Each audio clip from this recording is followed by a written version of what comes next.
I've been into Curtis Mayfield a lot this week. There's a song called The Makings of You.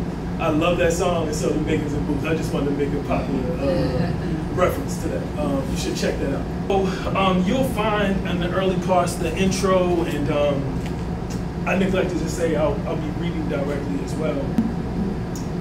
But in here, you kind of will hear or will read that the journey started with just this idea. I started talking about this. I alluded earlier to the courses that we teach at, through St. Carver Hanger Academy. We're just talking about BoOTS. I kept talking about BoOTS. And folks are just like, well, what the hell is BoOTS? And what are you talking about? When are you going to produce something? But the idea actually came to me.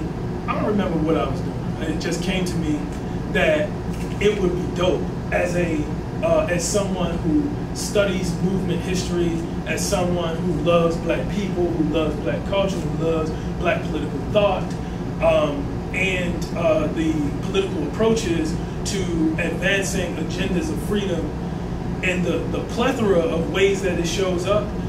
I've personally only seen very few volumes where you can look beyond autobiographical or biographical works, can really find one place to look at these different struggles.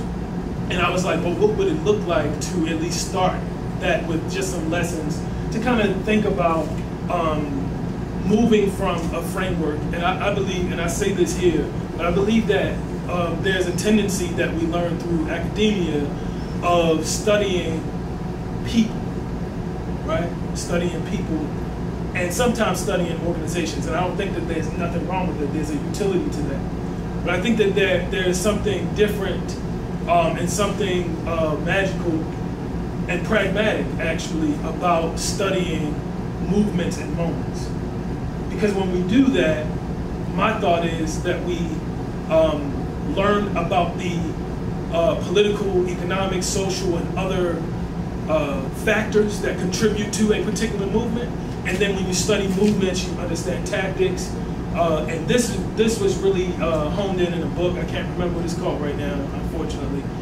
But by an anthropologist, brought to light a few like program ideas, concept papers from the Black Panther Party for self-defense. And in that work, you could see essentially what people were thinking and how they were thinking about these programs, and not just essentially talking about, well, the free breakfast program for school-aged children, it did these things, here are outcomes, but also what were the inputs? What were people thinking about? And I thought that that was important.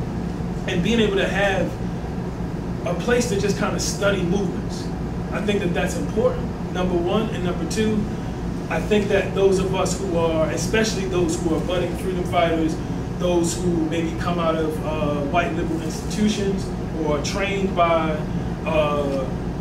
social justice, types of organizations and initiatives, don't always approach our if we approach political education at all, we don't always approach it in ways that, to put it frankly, that look at various examples of liberation and freedom that comes from the black hand.